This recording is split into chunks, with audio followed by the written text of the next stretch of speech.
बिस्मिल्लाहिर्रहमानिर्रहीम। Dear students, आज dictation से मुतालिक आपको कुछ हेल्प देना है। पेपर चूँकि रिटन फॉर्म में होते हैं और राइटिंग में अगर डिक्टेशन की गलतियां हैं, स्पेलिंग की गलतियां हैं तो आपके नंबर कटते हैं।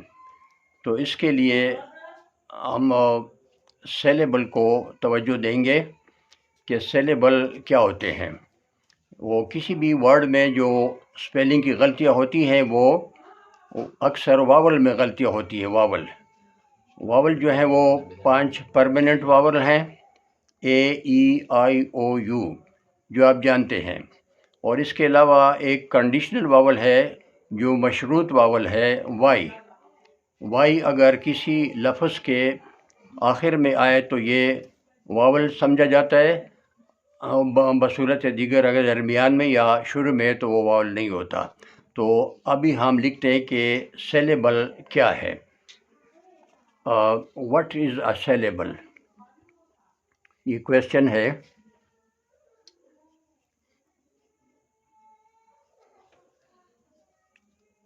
What is a saleable?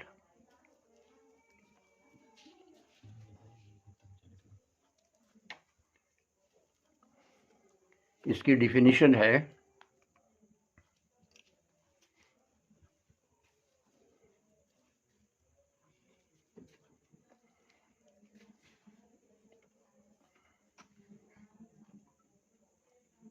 a part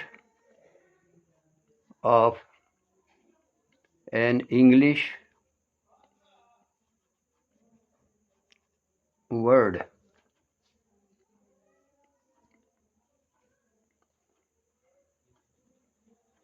which we can say easily at a time.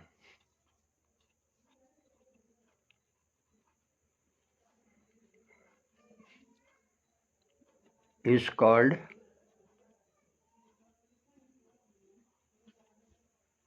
a vowel, a syllable.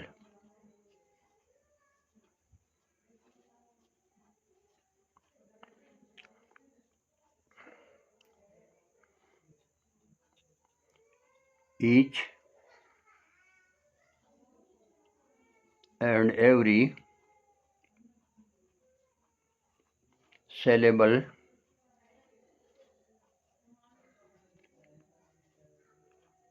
has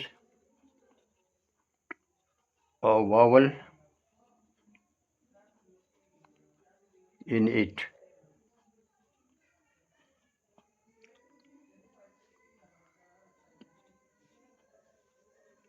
And there are 5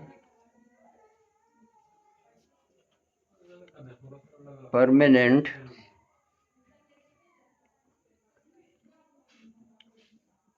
vowels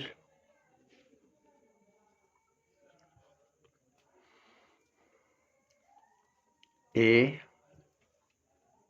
E, I, O, U, which you know. Besides, इनके अलावा, besides, there is a conditional vowel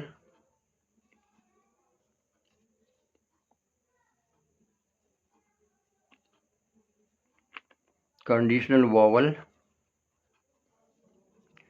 vowel means मशरूत vowel.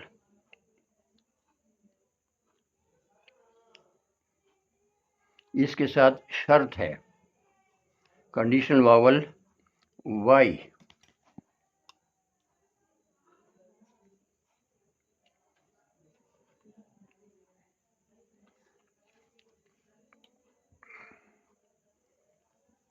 Condition इसका ये है,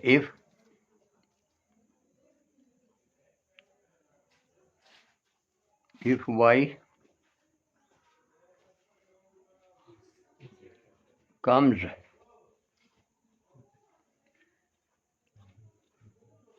at the end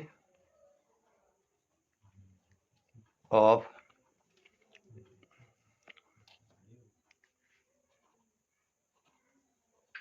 some word, then it is considered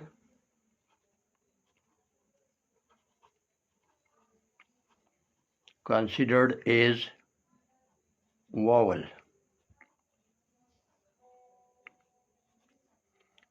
Otherwise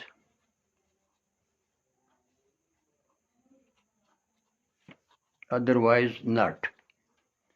अगर दरमियान में है या शुरू में है तो वावल नहीं है, अगर आखिर में आता है तो ये वावल शुमार होगा।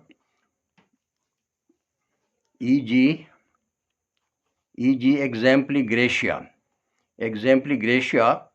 it means for example,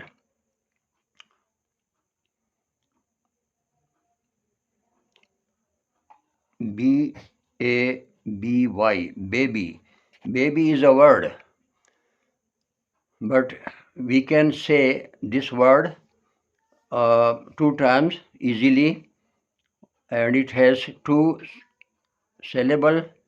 Each syllable has a vowel. पहला वावल है ई और दूसरा है कंडीशनल वावल वाई। तो बेबी को हम बी 2 हिस्सों में पढ़ सकते हैं।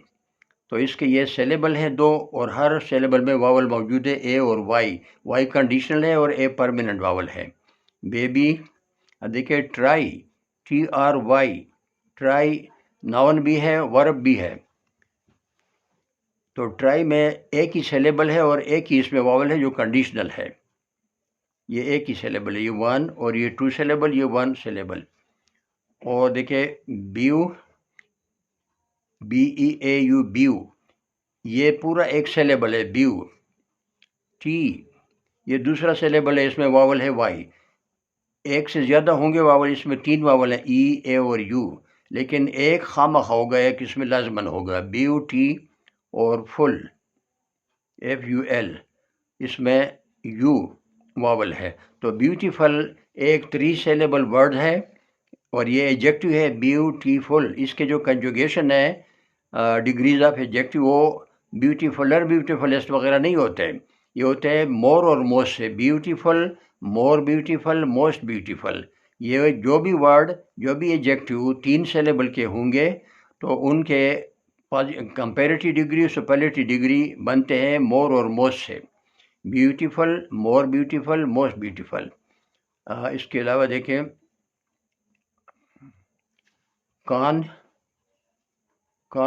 जो, गे और शन, इसमें सिलेबल देखिए कान, जो, गे और शन, 1 2 3 4, इसमें 4 सिलेबल हैं।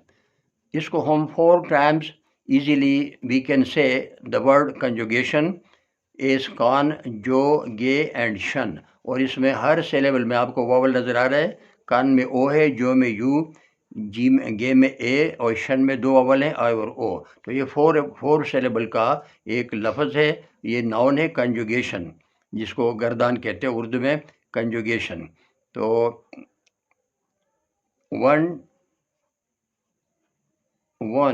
वंडर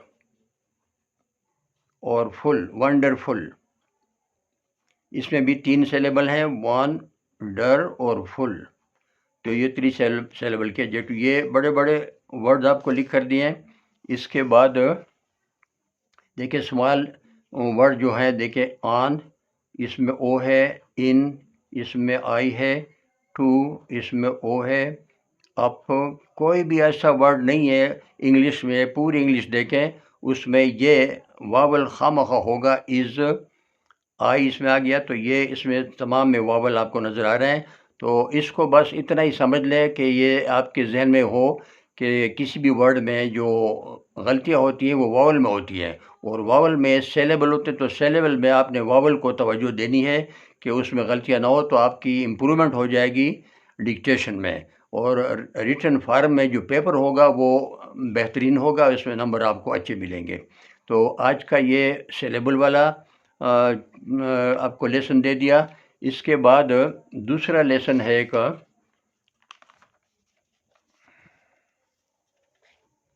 वो है structure.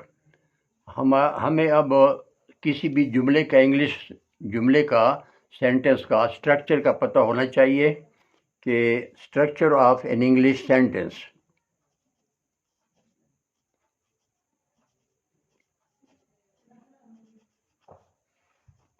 Structure of an English, देखें इंग्लिश, इसमें सिलेबल को तवज्जो दो, इंग्लिश।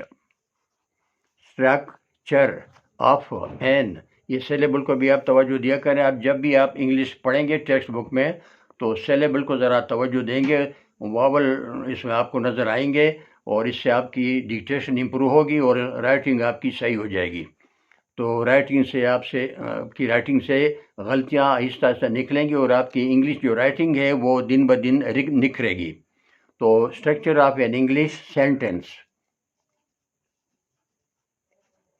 एक अंग्रेज़ी जुमले की तरतीब या बनावट, सेंटेंस।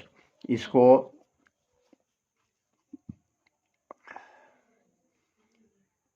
आई प्ले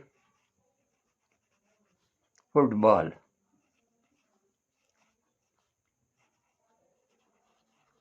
ये एक इंग्लिश सेंटेंस का स्ट्रक्चर है।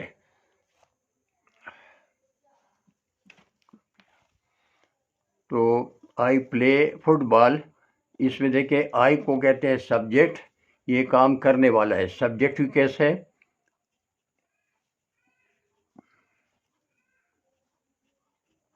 प्ले आप जानते हैं ये वर्ब है, खेलना, और फुटबॉल जिस पर काम, खेलने वाला काम किया जाता है, ये ऑब्जेक्ट है। तो इसकी तरतीब है SVO,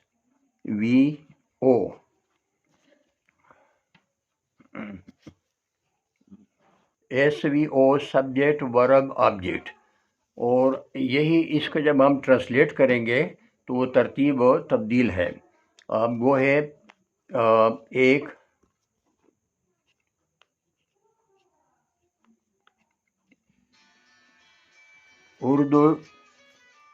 उर्दू जुमले की तरतीब, साख्त या बनावट, ये स्ट्रक्चर के माने हैं। एक उर्दू जुमले की तरतीब, साख्त या बनावट। जब इसको हम उर्दू में ट्रांसलेट करेंगे तो उसका तरतीब और होगा, मैं फुटबॉल खेलता या खेलती हूँ, खेलता ऑब्लिक खेलती हूँ। मैं फुटबॉल खेलता हूँ या मैं फुटबॉल खेलती हूँ, इसमें पहला जो मैं है वो ये भी सब्जेक्ट है, फ़ाइल है, जिसको अंग्रेज़ी में सब्जेक्ट और उर्दू में फ़ाइल कहते हैं। और फुटबॉल इसमें ऑब्जेक्ट है जो मफ़ूल है, अंग्रेज़ी में आखिर में है, इसमें दरमियान में मफ़ूल, ऑब्जेक्ट का माना मफ़ूल। और खेलता या खेलती ये वर्ब है, ये इसमें फ़ेल, उर्दू में इसको फ़ेल कहते हैं वर्ब को। तो फ़ाइल, मफ़ऊल और फ़ेल, ये इधर से उर्दू में ये इसकी ये तरतीब है। तो ये आपको एहसास होगा कि उर्दू और इंग्लिश का जो तरतीब है, स्ट्रक्चर, वो तब्दील है। सब्जेक्ट दोनों में पहले, और वर्ब और ऑब्जेक्ट जो है वो आपस में तब्दील हो जाते हैं। तो ये इसका स्ट्रक्चर है। अगर इन तीन चीज़ों के अलावा जिस जुमले में ये सब्जेक्ट, वर्ब और ऑब्जेक्ट होते हैं, इसके अलावा अगर जुमला लंबा है उसको कहते हैं एक्सटेंशन ऑफ दी सेंटेंस।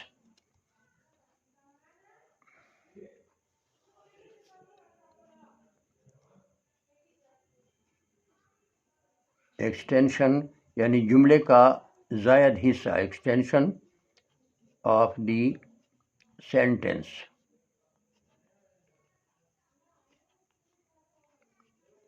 तो आपने करना ये है कि जुमले में सबसे पहले ये तीन चीज़ें जो ज़्यादा मस्ट हैं, ज़रूरी हैं, सब्जेक्ट, वर्ब और ऑब्जेक्ट, ये उसमें ढूंढने हैं जुमले में। तो अब देखिए, जुमला मैं लंबा कर देता हूँ। मैं सुबह के वक्त इस खेल के मैदान में फुटबॉल खेलता या खेलती हूँ। अब इससे पहले आपने ये तीन चीज़ें जो बेसिक है वो इस जुमले में ढूंढने हैं। तो काम करने वाला जो फ़ाइल है वो आपने ढूंढ लिया कि वो मैं है, ये नंबर 1 होगा। इसके बाद देखें, मैं खेलता या खेलती, वर्ब ये है, सब्जेक्ट के बाद वर्ब होगा, वो ये है खेलता या खेलती, ये नंबर 2 होगा। इसके बाद जो चीज़ खेला जाता है वो है फुटबॉल, तो ये तीसरे नंबर पर आ जाएगा। नंबर 3, आई प्ले फुटबॉल। और बाकी चीज़ें सुबह के वक़्त इस खेल के मैदान में, ये एक्सटेंशन है, इसको आप बाद में लिख सकते हैं, किसी भी तरतीब से लिख सकते हैं। मैं इस खेल के मैदान में सुबह के वक़्त फुटबॉल खेलता हूँ, फिर भी ठीक है। मैं सुबह के वक़्त इस खेल के मैदान में फुटबॉल खेलता हूँ, फिर भी ठीक है।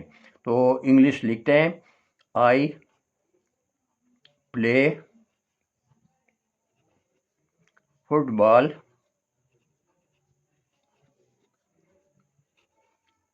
ये तीन चीज़ें हमने पहले इसमें से ढूंढ ली हैं। आई play football in the morning, सुबह के वक़्त, इन दिस प्ले ग्राउंड,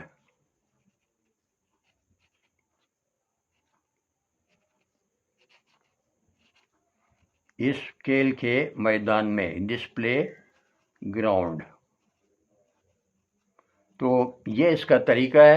अगर आपको ये स्किल हासिल हो गया कि किसी भी उर्दू जुमले में आपने इन तीन चीज़ों को पहले ढूंढना है कि इसमें सब्जेक्ट कौन सा है, वर्ब कौन सा है, ऑब्जेक्ट कौन सा है, वो ढूंढने हैं। उसके बाद बाकी जो एक्सटेंशन है वो आप किसी भी तरतीब से लिख सकते हो। I play football in the morning in this playground, या I play football in this playground in the morning.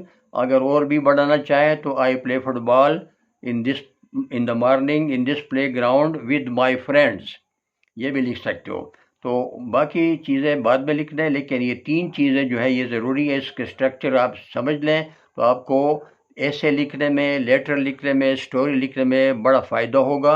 अगर आपने स्किल हासिल कर लिया कि हम अपने जो हमारे एक्सप्रेशन है, दिमाग में आप बातें आती हैं, उस वक्त अगर हम इंग्लिश में कन्वर्ट कर सकते हैं तो आप ये महारत आपने हासिल कर ली, तो आपके लिए मसला नहीं होगा। तो आज का ये लेसन आज यहाँ पर ख़त्म करते हैं। ये इसका हो गया दी एंड।